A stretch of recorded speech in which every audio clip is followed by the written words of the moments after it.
Okay, my name is Charles Thériault. I'm a filmmaker. I have been for the last 45 years. I live in Kedgwick, New Brunswick. It all started in 1982 when the province decided, oh, we're unable to manage our own resources. We're going to privatize the management of our forests. So they handed over control of Crown forests or public forests to the big forest companies. There was an arrangement made there where the private woodlot owners would be the first to sell their wood to the companies. And then they would have access to Crown forests. And the price negotiated with the private woodlot owners and the companies would be the same price they would pay the province of New Brunswick for the public forest.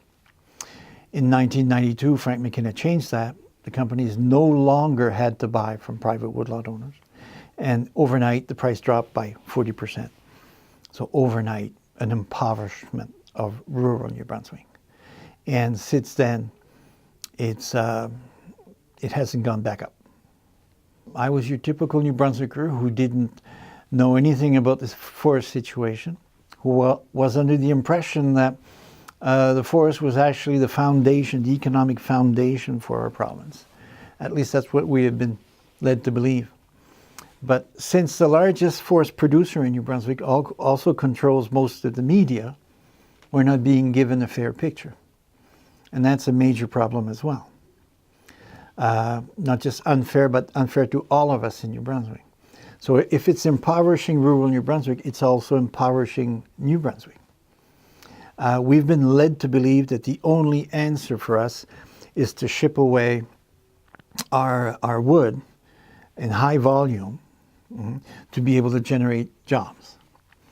And the government, for 10 years now, the province is actually not making any money from our forest operations, creating work for the workers. And funnily enough, when you do the analysis, for every 100,000 cubic meters cut from our public forests, there's only 1.3 jobs created. And that happens to be the lowest in Canada. So we're doing something wrong. What we need to do is take on the recommendation that was given 10 years ago by Don Roberts, who's a world forest economist expert. Province hired him and asked him, what can we do to improve our lot?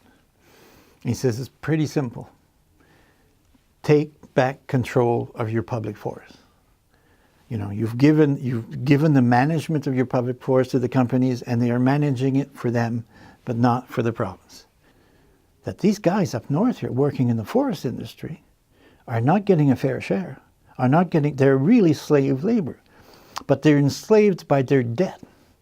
If you want to work, then you have to get in debt.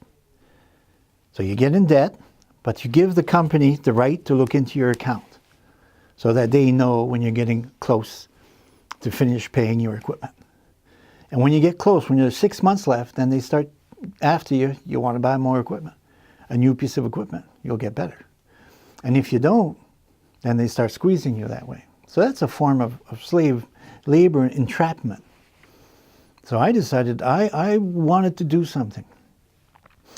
All my life as a career as a filmmaker, I've given my voice to people who would pay me. Do a documentary on this, do a work on that. I gave them voice. Now I felt the people of rural New Brunswick needed a voice.